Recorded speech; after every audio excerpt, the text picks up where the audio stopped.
No matter who you are or where you live, if your passion is hunting, then make your dreams come true. Join us on a great safari and adventure as we traverse 5 continents in search of world's finest hunting trophies.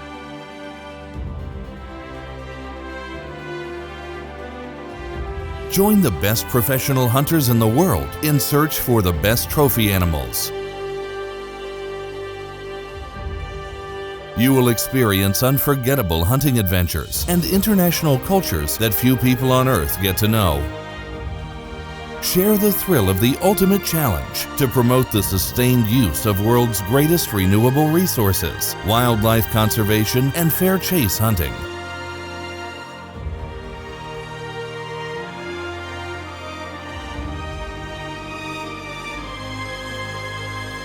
Feel the excitement, share the passion, join the experience of the ultimate adventure that this world has to offer. Let safari season take you there.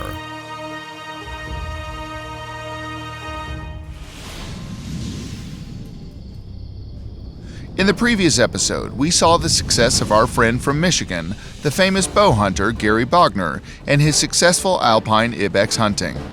This hunt was part of a bigger objective, which we will reveal for you today. I've been happy all the time. I've just been very nervous. Yeah.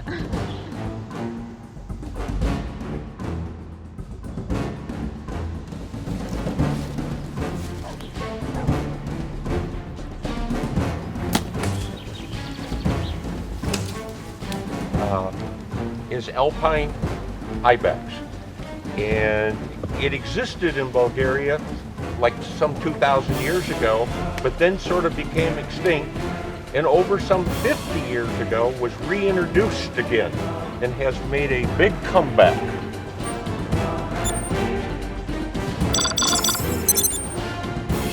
To come to Greece, and on a small island lives a very unique ibex called the Kri Kri ibex. This Billy come out on the rock and stand there quartering to us, and that's not a very good shot to take, but it was 44 yards. Mr. Archie Nesbitt took the first one maybe 4 or 5 years ago, and nobody has been, to my knowledge, with a bow. There's only one in the SCI record book. Now there will be 2. And safari season put it there. After the successful bow hunting of the 2 ibexes in Bulgaria and in Greece, Gary was on his way of achieving something that only one bow hunter in the world had ever achieved in the history of Safari Club so far. Archie Nesbitt was the first to collect the Grand Slam of Balkan ibexes. The high mountainous hunting in the 3 neighboring countries is the most prestigious that a bow hunter could achieve here, on the Balkan Peninsula. In order to finish it, Gary had to cope with difficult high mountainous terrain in Turkey. Bow hunting is one of the most emotional, not because of the weapon that is the successor of ancient technology, which has been implemented by the human for millennia. Bow and arrow hunting is full of emotions because of the limitations set by the very weapon to the hunter. In order to make a hunting session successful, the hunter should manage to outsmart and stalk the animal at not more than 50 to 60 meters. This is the limit distance that even today's modern technology of the compound bow could provide the hunters with. The shot produced by even an 80 to 90 pound bow at more than 70 to 80 meters is perceived as unsure. In order to become successful, Gary had to try approaching the ibexes at 50 to 60 meters, the task undertaken by the hunting guide.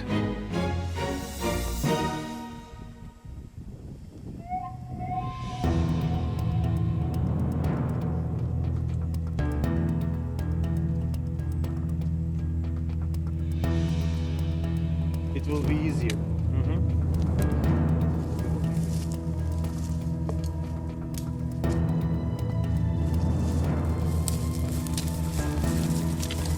The locations where stalking the bezoar ibexes could be at less than 150 meters were not a lot, but the hunting guide knew them all.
The happiness has backed the group. The check performed by the hunting guide was successful. He had seen ibexes on one of the rocky shelters beneath us.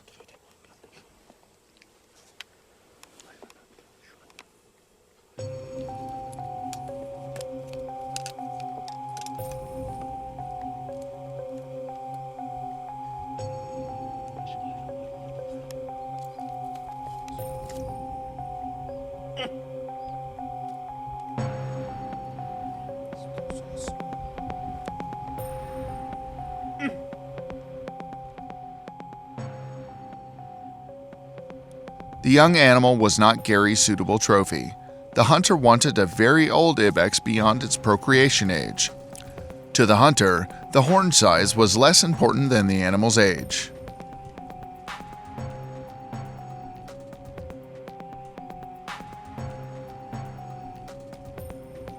The initial disappointment was replaced by the hope that maybe some large ibex would pass along the rocky terrace below them. It was worth waiting at that position, suitable for shooting. While holding the bow and arrows, Gary kept looking over the rocky edge.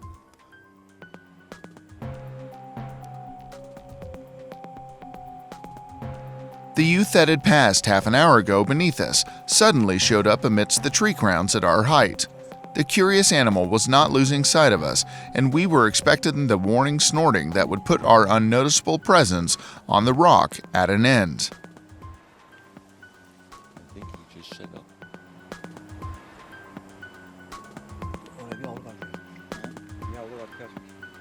Ben de bu tarafa görüntü sürsek mi?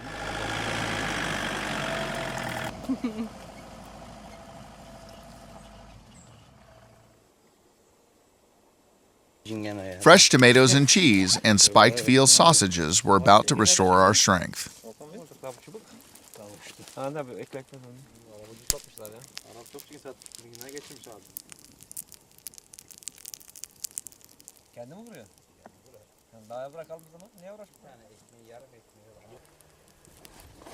I changed my pins, my sight, to add 2 more pins. Because of the terrain here, the distance for a possible shot is probably more than I thought. It's further than I thought and hoped it would be. So I went to my next level of sight that I keep with me, and I practice at it. And I recommend everybody practice at it. But everything must be perfect for me to try at this longer distance. It must be very stable, there must be no wind, and I must be able to be calm. If I'm not calm, I don't try. You have to wait and see what happens. No guarantees. We never want to wound something. We want to feel confident that you do the shot. Wish you luck, Gary. Wishing you luck. Thank you. I need lots of luck right now. Do you need tests, Chad? No. See, it's a mathematical formula. Once I set the top pin, I know what distance. These are all set. They should be okay. They should be okay.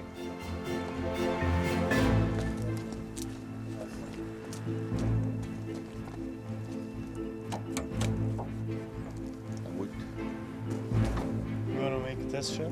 Maybe just a quick one. If we can take the target, Bu kaç kere kullanabiliyor?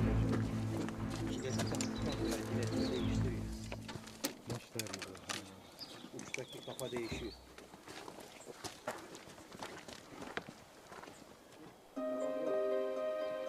Okay.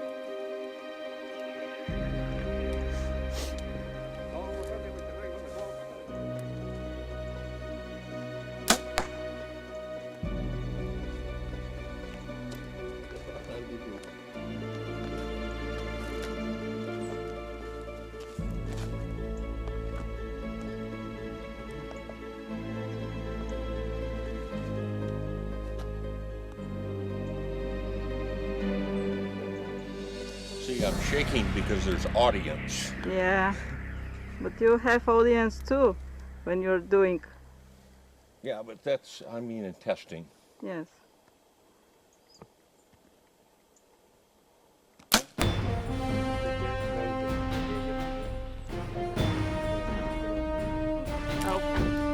You have to settle. Gotta settle, you know? First shot.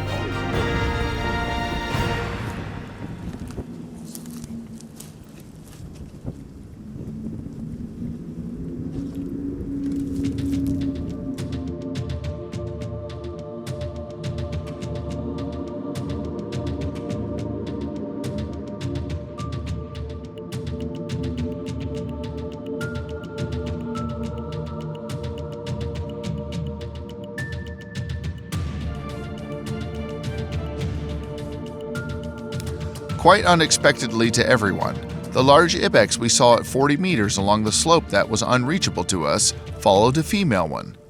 As it seemed, the female was heading straight towards our rock and was about to pass along the rocky terrace below us. This was the opportunity we were looking for.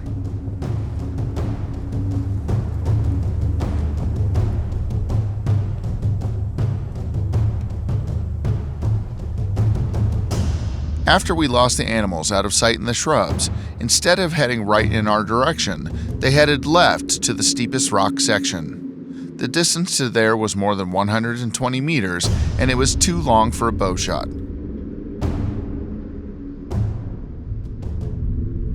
There was nothing else Gary could do but to observe the magnificent animals and their dangerous game along the vertical rocks.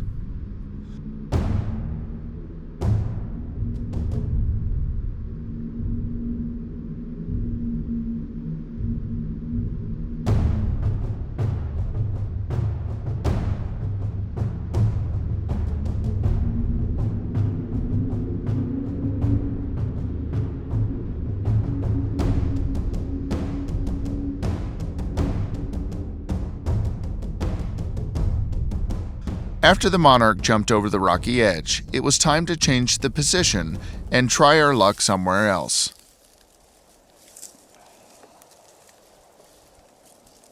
They make hole and it has an exit from the other side of the mountain.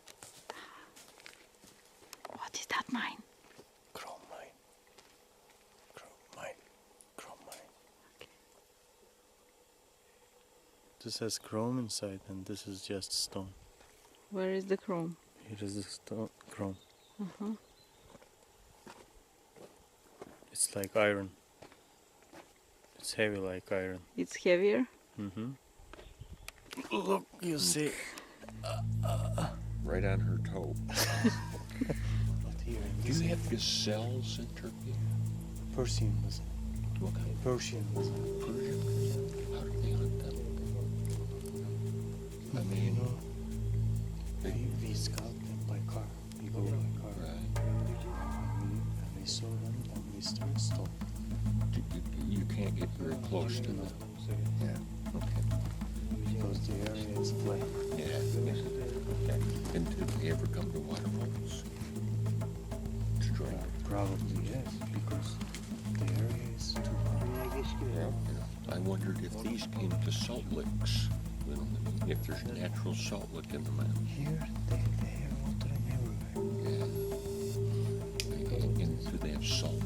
Salt also, because we are very close to the sea. All rocks have salt. Yeah, I didn't know that. I wondered if a person, you know, had a spot where the minerals sometimes are in the ground and they come and paw it. Especially for the areas, especially the areas far from the sea coast, we put salt and they come. But here just it's you know, maybe 200 meters from the sea. Okay. They can go anywhere, anytime. And get salt. For them it takes 2 minutes to go there. Yeah, okay. So salt doesn't work. Okay. We tried. How about apples? Or bananas. We're in Turkey and we're up on a mountain, and this is what's left from a mine from the 1917 teens that some Swedish company had here for chrome, and they said the mine tunnel goes under the entire mountain. It's about over 1,000 meters long. We just saw the entrance of it, and the buildings closest to the tunnel were very small, but they said that was a hospital. You can only imagine how many miners probably without ventilation and everything ended up in the hospital. I can't imagine, like, now these big, made all of rocks and mud and everything, what these were for. But maybe this is where people slept and ate or something. I just think it's so neat to find out here in the middle of nowhere. If you didn't know it was here. Huh.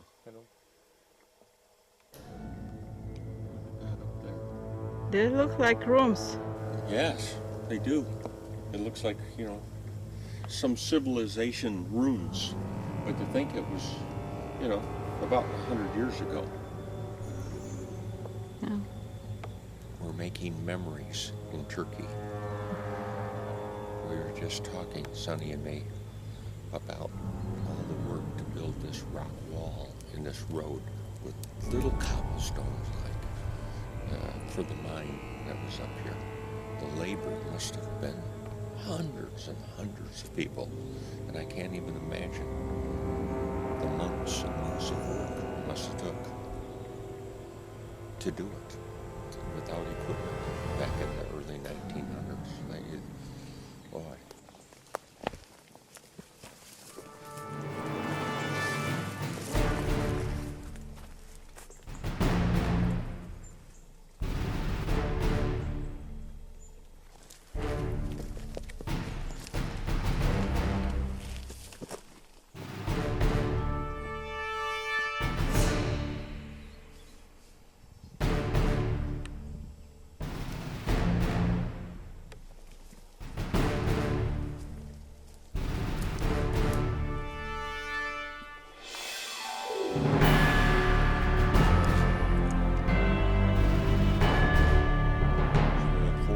We got an hour to go. We've just come down the mountain a little bit, and now we're walking into one more place to look at the side of the mountains to see if we can spot an ibex up feeding, and this will be our last place to check for the night, and then our hunt's over.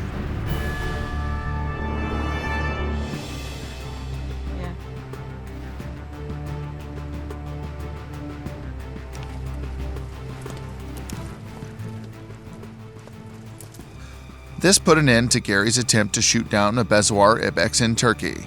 Nevertheless, that would not be the bow hunter's last attempt to make a grand slam in the Balkans. He already has an Alpine and a Kri Kri ibex, but the Bezoar would be the goal for future expeditions for the implacable dinosaur.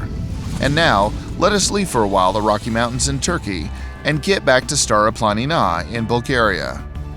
Here, we will see one more attempt of the hunter to shoot down Alpine ibex along the high mountainous pastures up in the Balkan.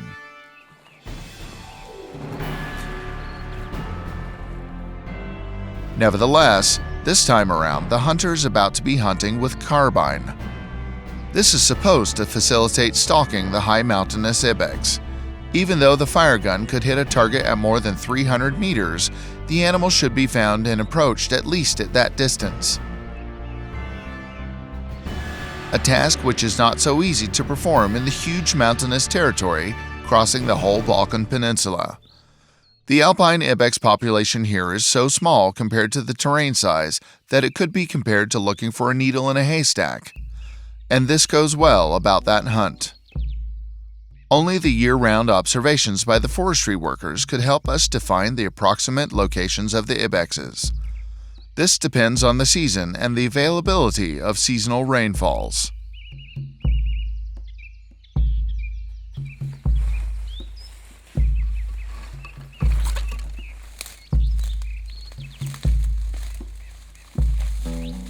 The Alpine ibex could be seen at a height of between 2,000 and 4,600 meters in the European Alps.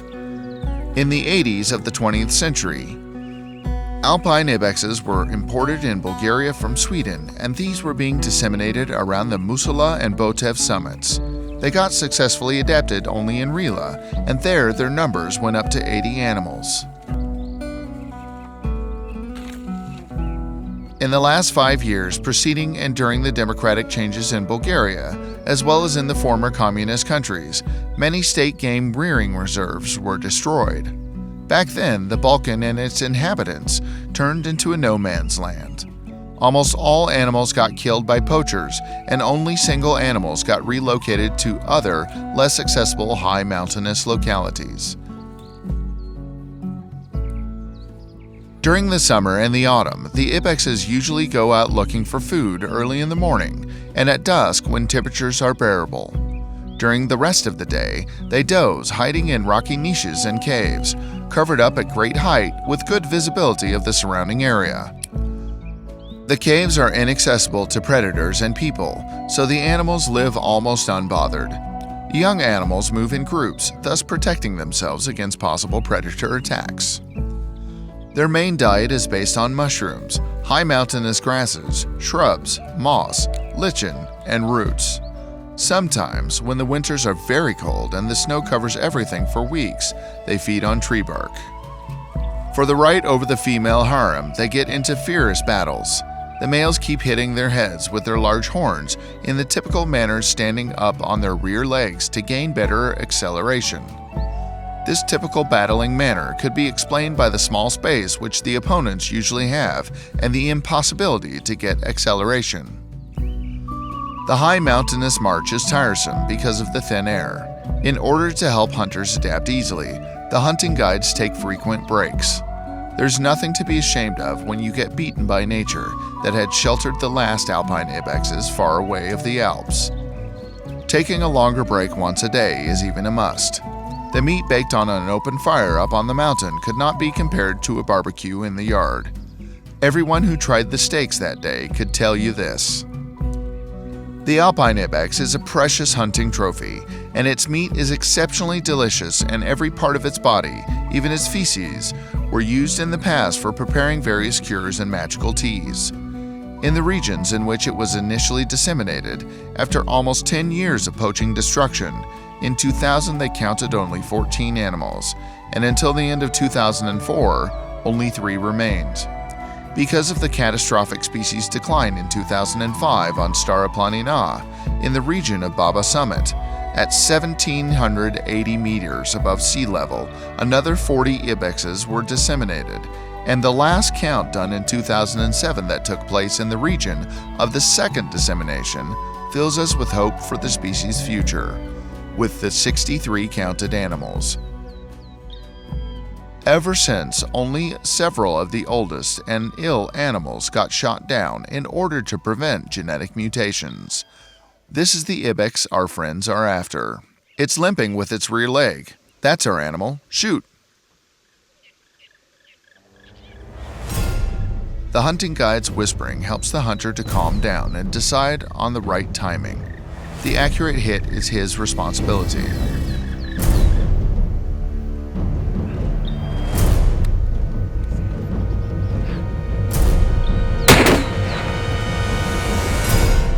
The animal reacted, but was the shot lethal?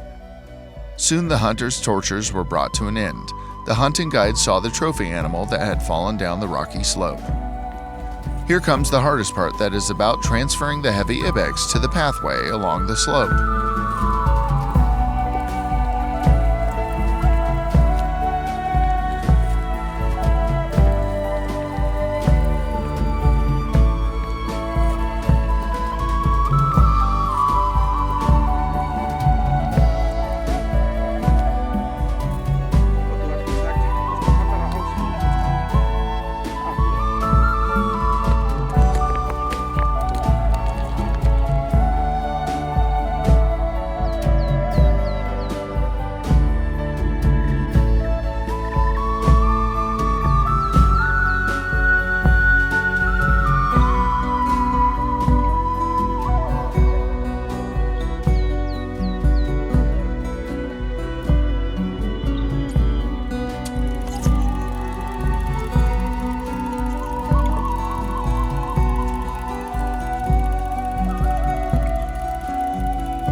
This puts an end to our high mountainous hunt in Bulgaria, and we get back to Turkey to see how the carbine hunter would cope with the ibexes that are uncatchable to the bow hunter.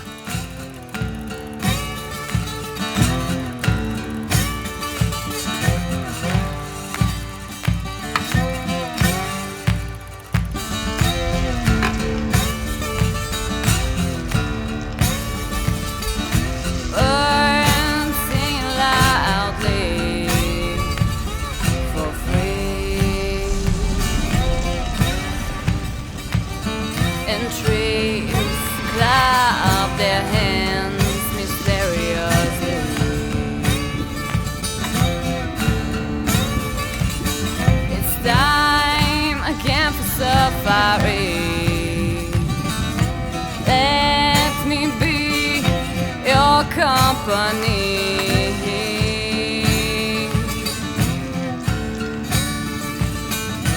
Feel the excitement, feel the danger, share the